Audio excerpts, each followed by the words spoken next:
The manila envelope sat on Rowan's desk like a loaded gun. For Dr. MacDonald. It read in my husband's precise handwriting. My fingers trembled as I picked it up, weighing the decision to open it against the trust I thought we shared. But something in my gut screamed that this wasn't right.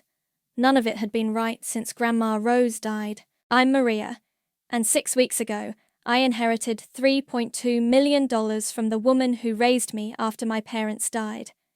The money wasn't what mattered. Losing her destroyed me. She was my anchor, my compass, the only person who ever truly understood me.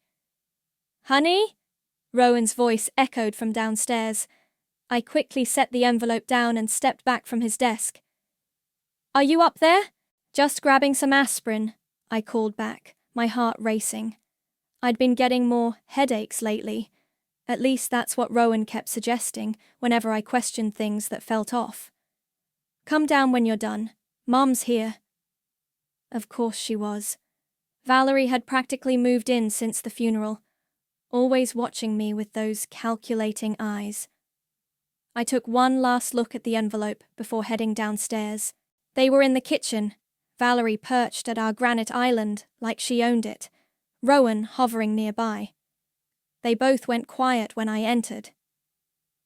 Maria, darling. Valerie's smile never reached her eyes. We were just discussing your adjustment period. Rowan tells me you've been struggling. I'm grieving, I said firmly. It's normal. Of course it is, sweetheart. Rowan stepped closer, placing his hands on my shoulders. That's why we think talking to someone might help. Dr. MacDonald is highly recommended. By whom? By me, Valerie interjected. She's helped several friends through difficult times. Very discreet, very professional. I shrugged away from Rowan's touch. I don't need a psychiatrist. I need time. Maria. Valerie's voice hardened slightly. When you spend hours staring at old photos, when you forget to eat, when you cry without warning, these aren't healthy coping mechanisms. I don't do those things, I protested, but doubt crept in. Did I? Everything felt so fuzzy lately. You do, honey, Rowan said softly. Just yesterday, you were in the garden for 3 hours, talking to yourself. I was remembering Grandma's gardening lessons. Since when is that crazy? Nobody said crazy, Valerie soothed, but her eyes gleamed. We're concerned. The inheritance is a huge responsibility. Combined with your grief, it's natural to feel overwhelmed. The inheritance. Every conversation somehow circled back to it. I'm handling it fine, I said. Grandma taught me about finances my whole life. She trusted me. And we trust you too, Rowan assured me. But a professional opinion wouldn't hurt. Just one session? I wanted to argue more, but exhaustion swept over me. Maybe they were right. Maybe I was being paranoid. I'll think about it. Wonderful. Valerie stood, gathering her designer purse. I'll have her office call you tomorrow. Wait, what? I said I'd think about it. Better to get it scheduled while she has openings. Valerie smiled that non-smile again. You'll thank me later, dear. After she left, I turned to Rowan. Why does your mother have so much say in my mental health? She cares about you, he replied, but he wouldn't meet my eyes. We both do. That night, I couldn't sleep. Something about the envelope nagged at me. Around midnight, I crept to Rowan's study and found it still on his desk. This time, I opened it. Inside was a detailed letter about my symptoms, things I'd never done or said. Attached was a check made out to Dr. MacDonald for $5,000. My hands shook as I heard voices downstairs. Rowan must have gotten up too. I moved closer to the stairs, staying in the shadows. It has to be handled carefully, Valerie was saying. The evaluation needs to be thorough enough to convince a judge. I know, Mother. Rowan sounded tired. But are you sure this is necessary? She's still grieving. The trust stipulates she must be mentally competent to manage it. If she's declared unfit, control reverts to her closest family member, you. Do you want your grandmother's legacy squandered because your wife can't handle it? No, but… Then stick to the plan. Dr. MacDonald knows exactly what to look for. By next month, this will all be over. I backed away from the stairs, my world tilting sideways. The husband I loved and trusted was plotting to have me declared incompetent, to steal my inheritance, to destroy me. I went back to bed and lay beside him, my mind racing. They thought I was weak, helpless, crazy. Fine. I'd show them crazy. Game on. The recording app installed easily on my phone. I named it Shopping List and tucked it into a folder labeled Household. If they wanted to paint me as paranoid, I'd make damn sure I had proof I wasn't. Mrs. Wells, please come in. Dr. MacDonald's office was exactly what you'd expect. Leather chairs, tasteful art, credentials on display. The woman herself was sleek and polished, with perfectly styled hair and a practiced smile. I understand you've been having a difficult time. Maria, I corrected, settling into the chair. And who told you that? She glanced at her notes. Your husband and mother-in-law are worried about your emotional state following your grandmother's death. I tapped my phone screen, pretending to silence it. The recording began. Tell me about your grandmother, she prompted. What would you like to know? Your relationship with her, the inheritance, how you're coping, of course. The inheritance. I'm grieving normally, I said. Some days are harder than others. She made a note. Your husband mentioned you've been talking to yourself in the garden. I was remembering aloud. People do that. He also described episodes of paranoia, memory lapses, and emotional instability. I leaned forward. Interesting.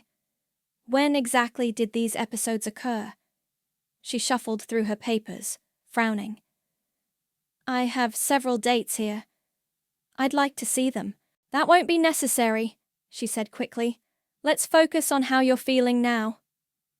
The session continued like this, her pushing narratives that didn't exist, me deflecting calmly. When I left, I had 45 minutes of recorded evidence. That evening, my best friend Gemma came over while Rowan was at work. Maria, she said, clutching her coffee mug, I need to tell you something. Your mother-in-law came to see me last week. My stomach dropped. What did she want? She asked about your mood swings, said you've been acting erratic, that Rowan's worried sick. Gemma's eyes filled with tears. I told her I hadn't noticed anything wrong, but she kept pushing, wanted me to sign some kind of statement. Did you? God, no. I've known you since college. You're the most stable person I know. She reached for my hand. What's really going on? I played her the recording from Dr. MacDonald's office. Then I told her about the envelope, the conversation I'd overheard. Those snakes, she whispered. What are you going to do? Fight back. But I need to play their game first. I pulled out my phone and dialed Rowan. Hey, honey. I made my voice shake slightly. The session with Dr. MacDonald was intense. Could you come home early? I don't want to be alone. He arrived 30 minutes later, concern etched on his face. The same face that used to make my heart skip. Now it made my skin crawl. How did it go? He asked, pulling me close. I buried my face in his chest, hiding my expression. She made me talk about Grandma, about the trust. I got so emotional. I forced a sob. Maybe you're right. Maybe I'm not handling things well. His arms tightened around me. That's why we're getting you help, sweetheart. Everything will be okay. Later, I heard him on the phone with his mother. It's working. She's starting to doubt herself. I slipped into his study that night and found more papers. Notes between Valerie and Dr. MacDonald. Dates and symptoms carefully fabricated. I photographed everything. The next morning, Valerie arrived with breakfast and concern. "Maria, darling, you look exhausted. Are you sleeping?" "Not really," I admitted, watching her closely. "I keep having these strange thoughts." "Oh?" Her eyes lit up with poorly concealed interest. "Like maybe people are watching me, planning things." I wrapped my arms around myself. "That sounds crazy, doesn't it?" "No, no," she soothed, reaching for her phone. "But I should let Dr. MacDonald know. These paranoid thoughts could be serious." "Please don't tell Rowan," I begged. "He's already so worried." "Of course not, dear. This is between us." The moment she left, I called a number I'd found through careful research. Frankie Meyer's Investigations. "I need help exposing a conspiracy," I said, "and I need it done quietly." "I'm listening." "My husband and mother-in-law are trying to have me declared mentally unfit to access my inheritance. I have recordings and documents, but I need more. Specifically, I need to know if they've done this before." There was a pause. "My rate is $200 per hour." "Money isn't an issue. Can you start today?" "Send me what you have." "And Mrs. Wells?" "Yes. Don't trust anyone until this is over." I hung up and stared at my reflection in the window. They thought they were breaking me down. Instead, they were teaching me how to fight dirty. Frankie's office was small but organized, walls covered in licenses and credentials. He spread photos across his desk while I sipped coffee that tasted like motor oil. "Your mother-in-law's been busy," he said, pointing to property records. 3 years ago, a woman named Patricia inherited a sizable estate. 2 months later, she was declared mentally incompetent. Guess who became her financial guardian? Valerie. Bingo. The estate was liquidated within a year. Patricia now lives in a state facility. My hands trembled. And Dr. MacDonald? Signed the evaluation papers. But here's where it gets interesting. He slid over a document. "The medical board is investigating her. 3 complaints of falsified diagnoses in the past year." "Can we get copies of the complaints?" "Already did, but we need more. Your recordings are good, but judges like patterns, proof of premeditation." I nodded, then tensed as my phone buzzed. A text from Martina, Rowan's sister. "Can we meet? Alone?" "I have to go," I told Frankie. "Keep digging." The cafe was busy enough to mask conversation. Martina looked nervous, shredding a napkin into confetti. "I overheard Mom talking to Rowan," she said quietly, "about the trust, about you. And it's wrong, what they're doing.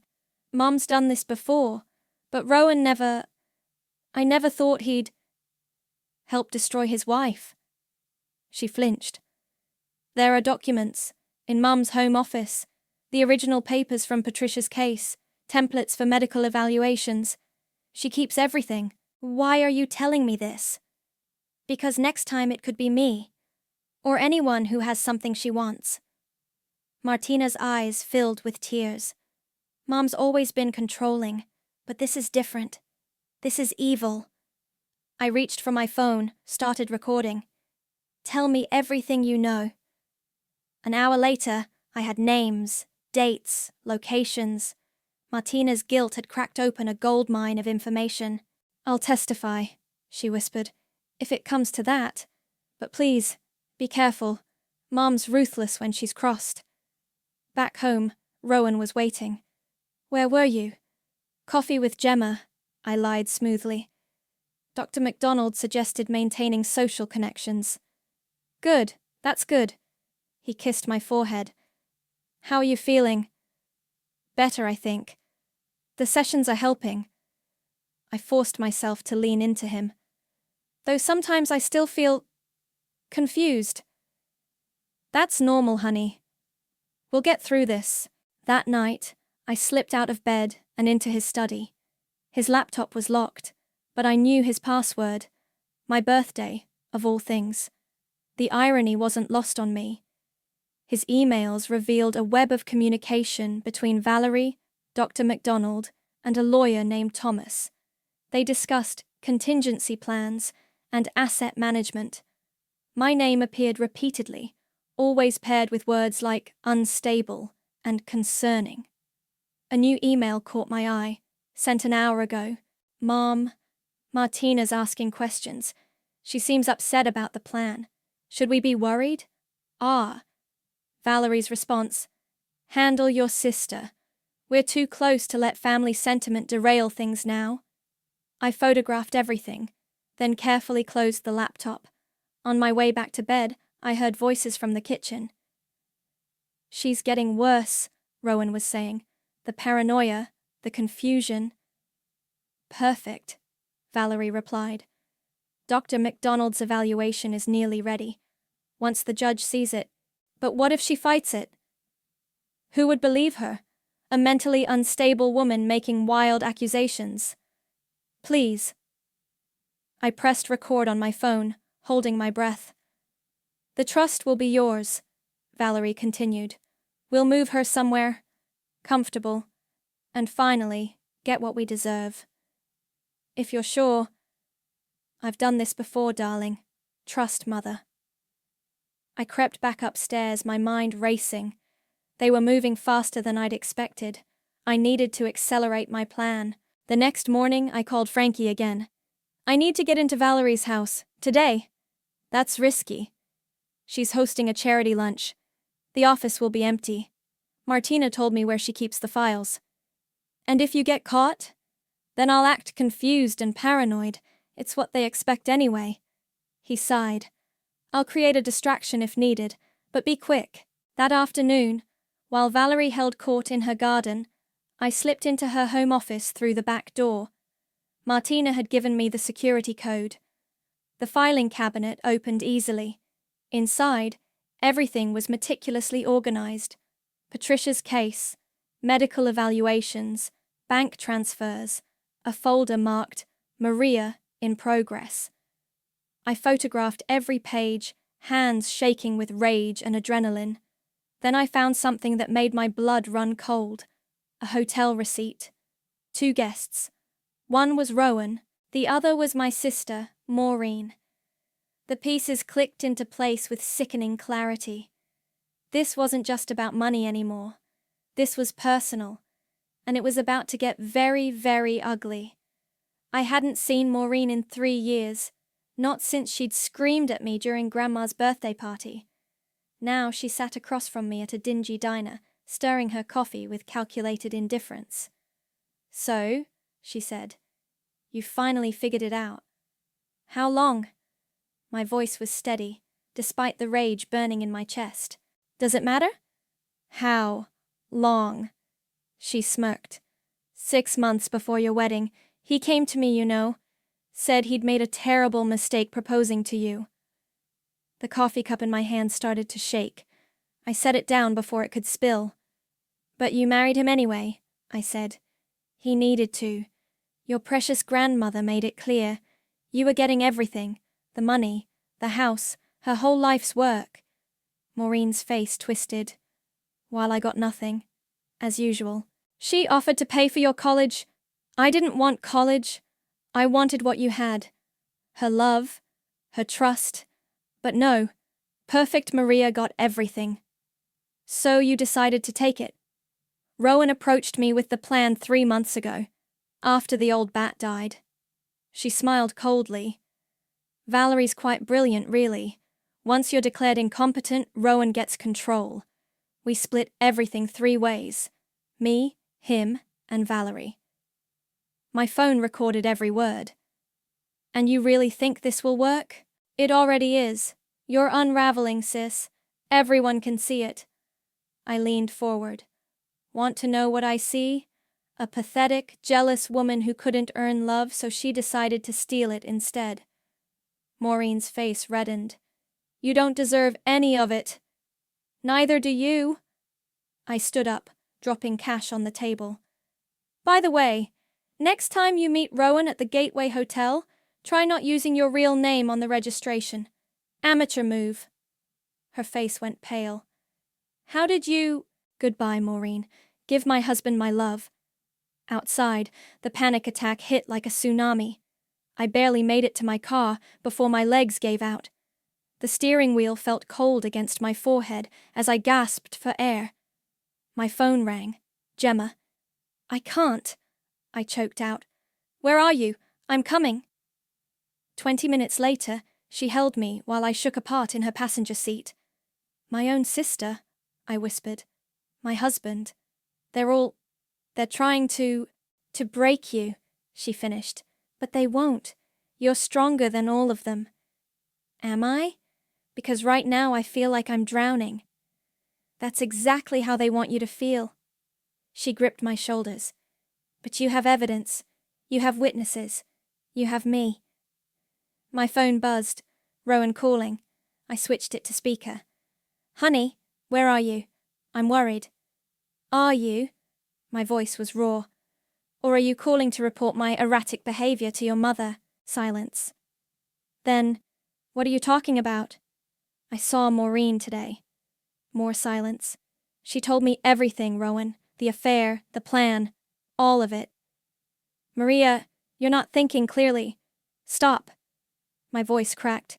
Just stop lying. For once in our marriage, tell the truth. A long pause.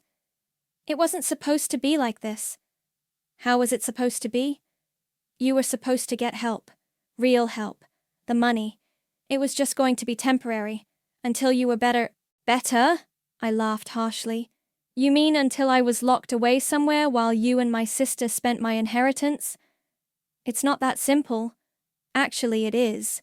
You're a coward who let his mother and his mistress orchestrate my destruction. Simple enough? Maria, please. I hung up, turned to Gemma. Take me to Frankie's office. It's time for phase 2. Frankie was waiting with fresh coffee and new information. Dr. McDonald's evaluation is ready. They're filing for an emergency psychiatric hold tomorrow. They're moving fast, Gemma said. Too fast. I pulled out my phone, played the recording of Maureen's confession. They're getting sloppy, desperate. Frankie nodded. I called your lawyer. Miles is preparing counter-motions. Good. I stood up, steadier now. Because tomorrow, we go nuclear. My phone buzzed again. A text from Martina. Mom knows I talked to you. She's furious. Be careful. Another from Rowan. Please come home. We can fix this. And finally, from Maureen. You'll regret this. I turned off my phone and looked at my best friend and my investigator. I need somewhere safe to stay tonight. Tomorrow we start burning their world down. Gemma squeezed my hand. My guest room is ready. For the first time in weeks, I felt something besides fear and pain. I felt powerful. They wanted to declare me unstable? Fine. I'd show them what unstable really looked like. Miles's office looked like a war room. Evidence covered every surface. Photos, transcripts, medical records, property documents. He studied the recording from my confrontation with Maureen. This is gold, he said, pausing the playback. Direct confession of conspiracy. But we need more from Valerie. She's careful, I warned. Never puts anything in writing. Then we make her talk. He leaned forward. Go home. Act broken. Push her buttons. That's dangerous, Gemma protested from her corner. So is letting them win, I said. I'll do it. Rowan was waiting when I arrived home, looking haggard. Where were you? Driving. Thinking. I let my voice quaver. About what Maureen said. Baby, I can explain. Don't bother! I dropped onto the couch, phone recording in my pocket. Just tell your mother I'll sign whatever she wants. I'm tired of fighting. His eyes widened. Really? What choice do I have? You'll get your emergency hold tomorrow anyway. He pulled out his phone immediately. Within 20 minutes, Valerie swept in, perfectly coiffed even at 9 p.m. Maria, darling. Her smile was triumphant. Rowan says you're ready to be reasonable. I just want this to end, I whispered. Of course you do. She sat beside me, predatory grace in every movement. We only want what's best for you. Like you wanted what was best for Patricia? The room went silent. Valerie's smile froze. What did you say? The woman you had committed 3 years ago, before you took her estate.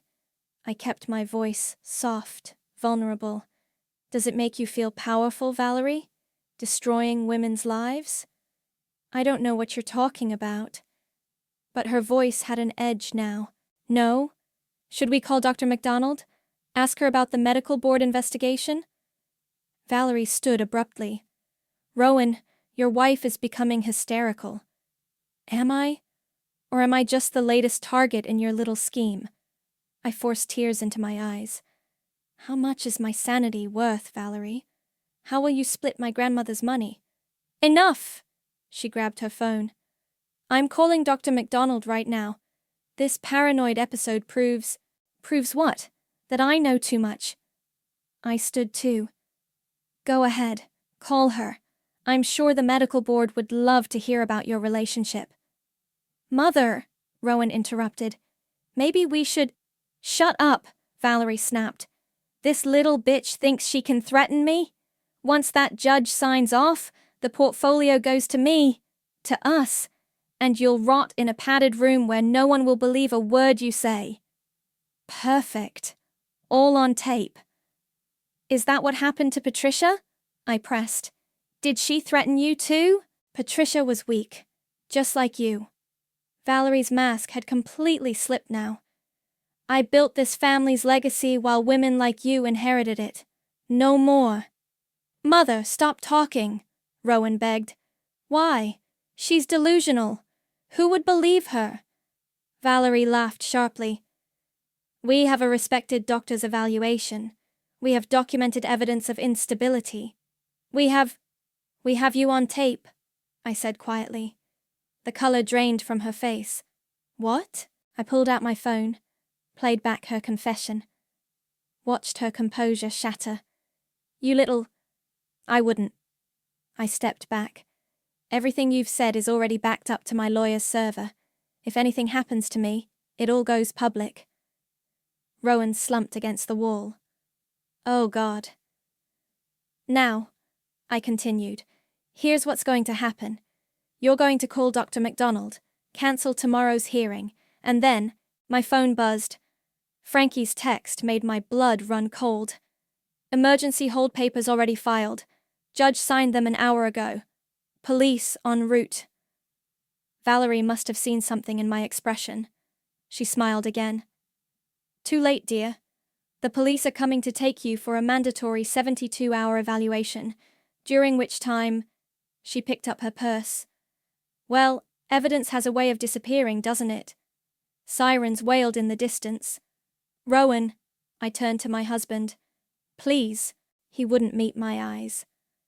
I'm sorry. I had seconds to decide.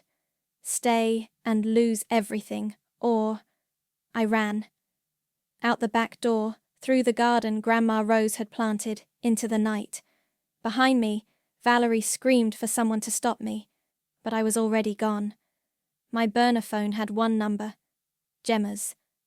They filed early, I gasped, running through back alleys. Police coming, need extraction. Corner of Oak and 12th. 3 minutes. Miles is handling it. I could hear Valerie's voice carrying through the neighborhood. She's running! She's dangerous! But she was wrong about one thing. I wasn't dangerous because I was crazy. I was dangerous because I was sane. And I had proof of everything. Gemma's safe house was actually a lakeside cabin owned by her uncle. No internet, no landline, nothing to trace. Perfect for disappearing. Miles is filing an emergency injunction, she said, pacing the wooden floors. The hold order was rushed through without proper documentation. He's challenging it.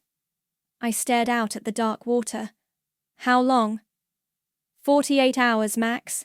They'll have to produce evidence in court. My burner phone buzzed. A text from Martina. Mom's losing it. She knows you have recordings. Rowan tried to withdraw the case, but she won't let him. Good, I muttered. Let her spiral. Frankie called next. Police searched your house. Found nothing. Valerie's telling them you're having a psychotic break, destroyed evidence. Let me guess. Dr. McDonald's backing her up? Actually, I could hear his grin. The good doctor's getting nervous. My sources say she's talking to her lawyer about a deal. The rat's a jumping ship, Gemma said. I drafted a letter to Rowan, sent it through Miles. Dear husband, remember our third date? You said you loved how I quoted random facts when I was nervous. Here's one. Did you know most phones automatically record audio when certain trigger words are spoken? Words like evidence and judge and portfolio. Want another fact? Your mother said, and I quote, once that judge signs off, the portfolio goes to me. Interesting slip, considering she's not mentioned in my grandmother's trust. One more, I have copies of everything, every conversation, every plan, every meeting with my sister. Sleep well. Maria. The response came hours later, forwarded by Miles. What do you want? He's scared, Gemma observed. He should be. I typed, I want my life back. Court. Tomorrow, 9 a.m. Bring everyone. The next morning, Miles called. Judge Harrison agreed to hear us first thing, but Maria... Valerie's not backing down. She's claiming your disappearance proves mental instability. Perfect. Let her dig herself deeper. You're enjoying this, Gemma said as I hung up. Wouldn't you? I applied red lipstick carefully. They tried to erase me, make me doubt myself, lock me away. And now they learn why you don't cage something that knows how to pick locks. My phone buzzed again. Maureen, you're making a mistake. Back off now and maybe we can work something out. I showed Gemma the text. She snorted. Your sister's as delusional as Valerie. No, I replied. She's desperate, which means she might do something stupid. Right on cue, Frankie called. Your sister just went into Valerie's house, carrying files. Let me guess. She's got dirt on Valerie. Looks that way. Want me to follow her? No need. She'll be in court with the rest of them. I spent the next hour preparing. Not just the evidence, all safely backed up in multiple locations, but myself. The black dress was professional, but sharp. The heels were high enough to hurt. The lipstick was war paint. Ready? Gemma asked as we headed to her car. Almost. I pulled out my phone, sent one final text to Rowan. Check your mother's desk, top right drawer. The file marked Patricia makes interesting reading. Within minutes, Martina replied, Rowan found the file. He's white as a sheet. Mom's screaming at everyone. Now I'm ready, I told Gemma. The courthouse loomed ahead, media already gathering. Someone had leaked the story, probably Valerie, trying to control the narrative. Big mistake. Miles met us at a side entrance.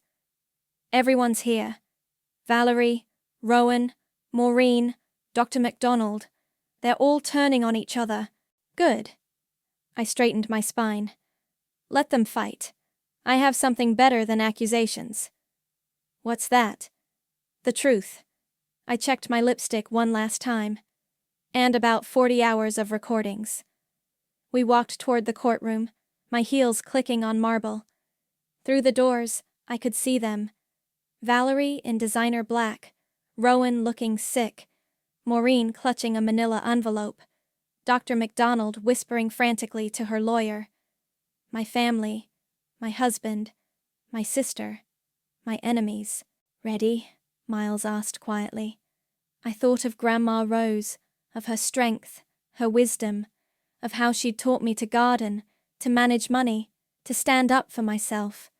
You know what she used to say? I told Miles.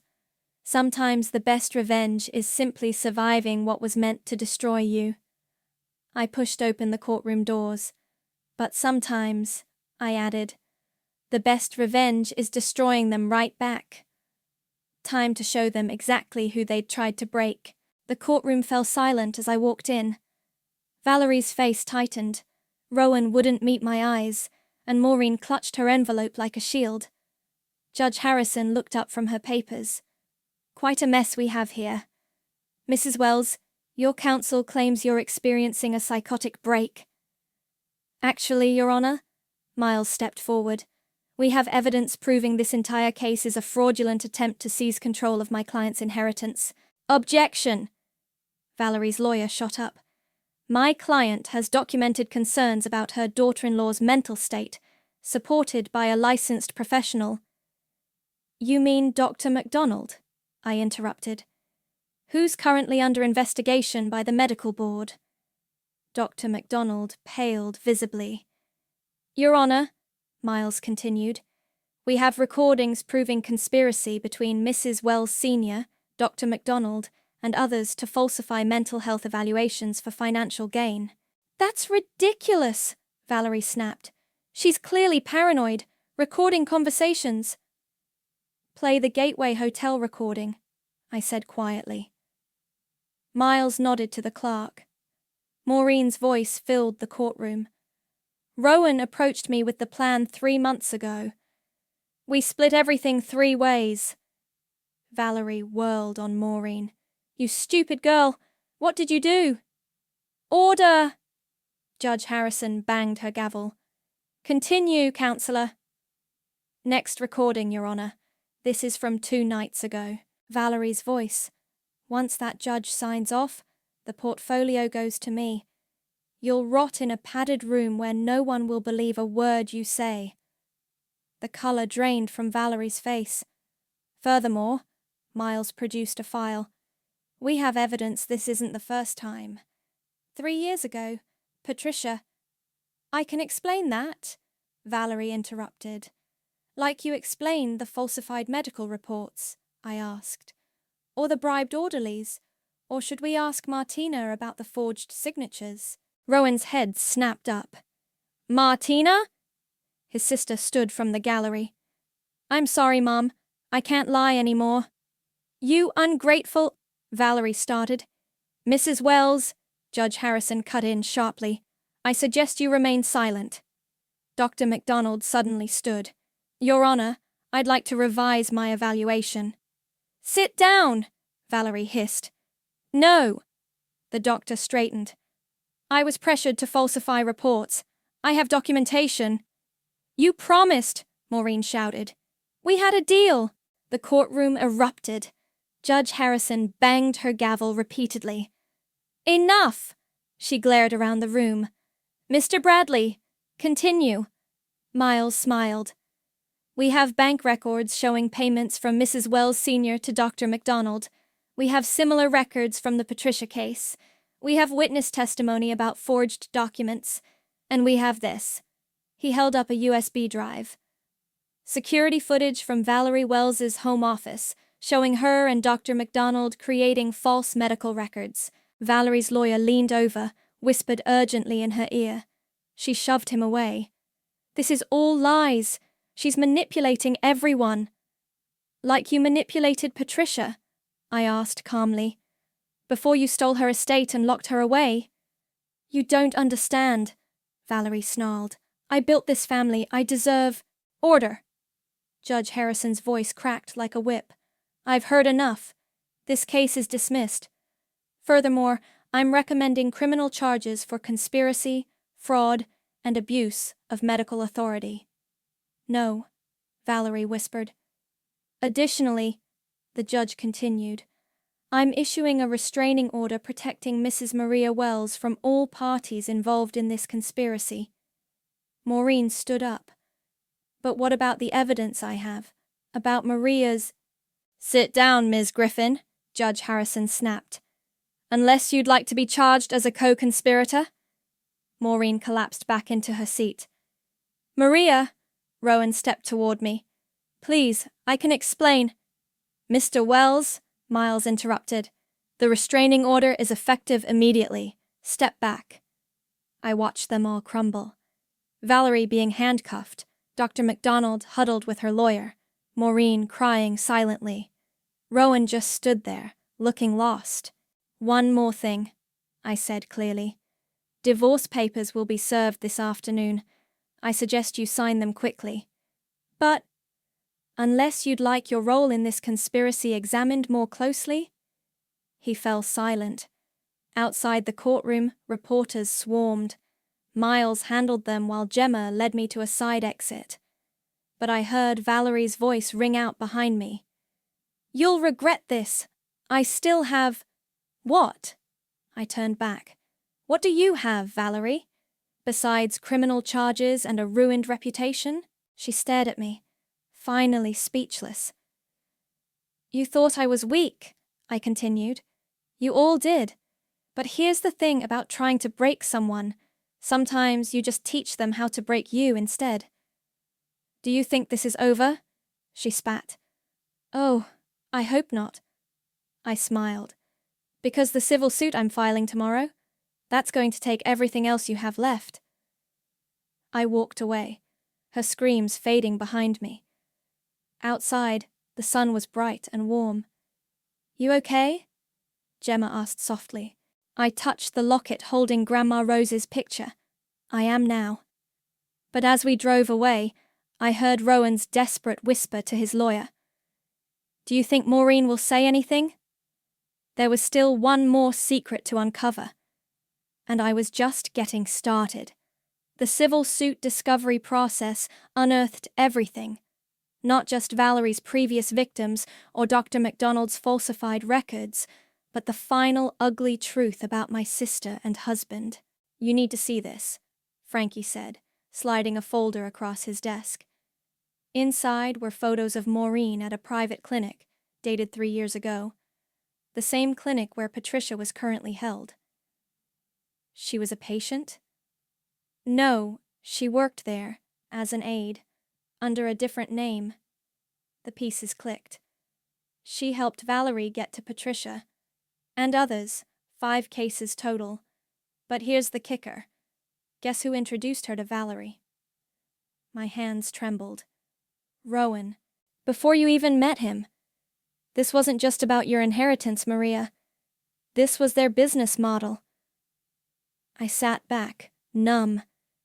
They targeted me from the beginning. You were supposed to be their biggest score. Frankie's eyes softened. Instead, you took them all down. The criminal trials moved quickly. Dr. MacDonald turned state's evidence, detailing every falsified evaluation. Martina testified about forged documents. Former victims came forward.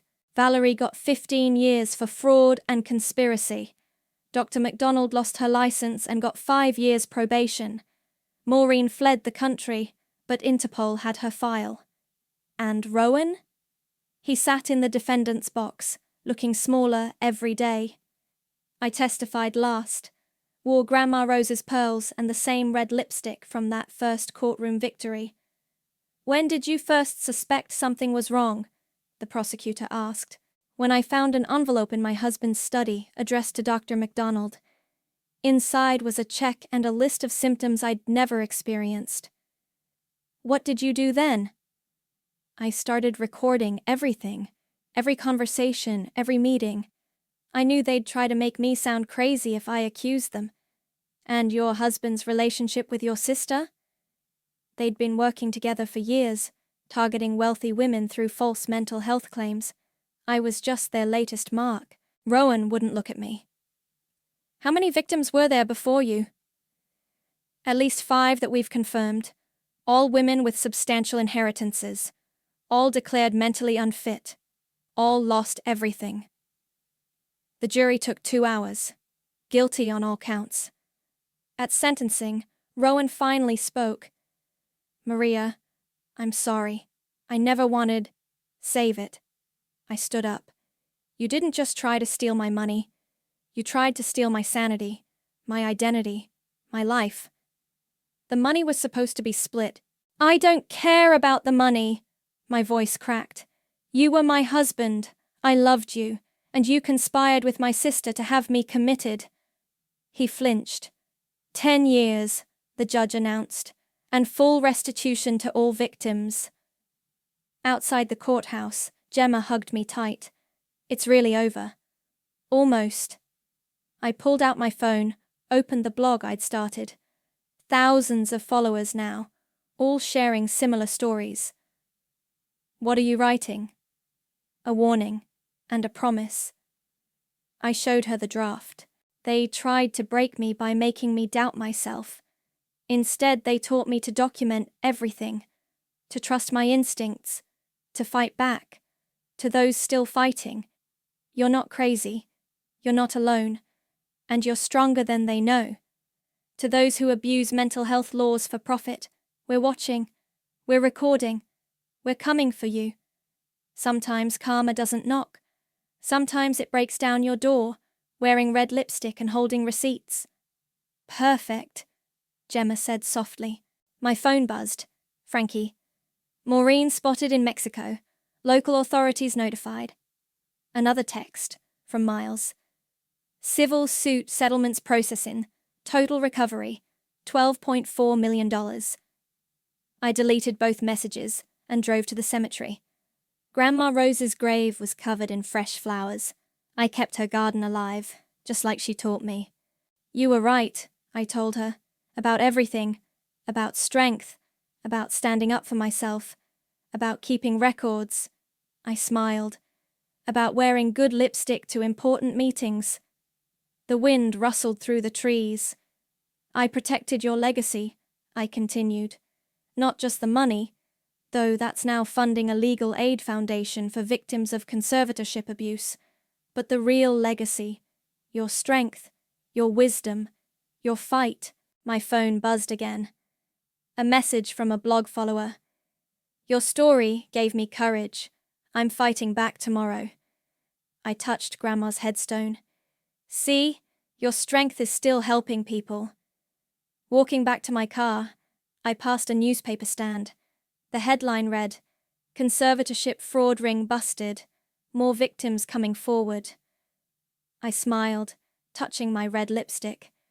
They'd tried to write my story for me, to cast me as the villain in their twisted plot. Instead, I'd written their ending, and justice looked damn good in red.